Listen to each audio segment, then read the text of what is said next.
It was you asked Kevin Stefanski today about potentially turning to Jameis Winston to give the offense a spark.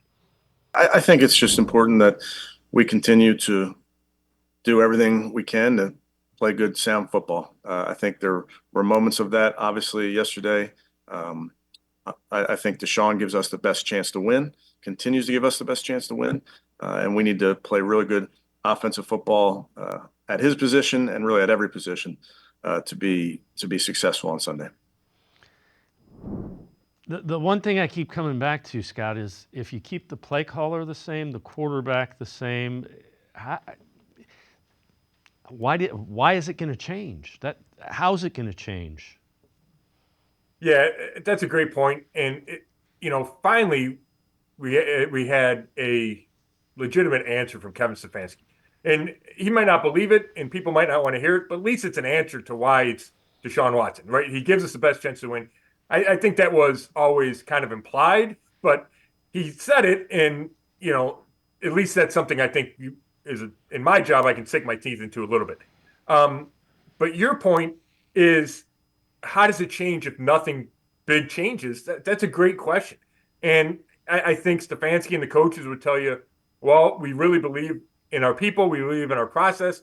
And if we keep doing things the right way in practice and all those things, that eventually it will get better. And there's something to be said for that. Teams come out of slumps. Players come out of slumps. But Deshaun Watson, post 2020, hasn't shown any reason to believe he's going to come out of this slump.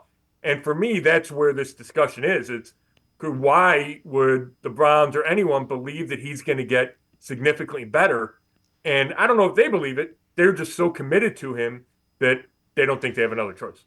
And again, I was one of the guys that thought it was a great idea to try to build the offense around his skill set. So I will take the boy was I wrong with what I'm seeing so far. I mean, that made sense, right? I mean, he's a $230 million quarterback. He's three-time All-Pro Bowler, all those things. It made sense to try to do that. But it's one of those things where the coaches are around this guy every day. And maybe in those couple of years, I know he didn't play a ton, but they're still around him. In those first 2 years with him, maybe they should have seen those deficiencies and said, hey, this is not the way to go.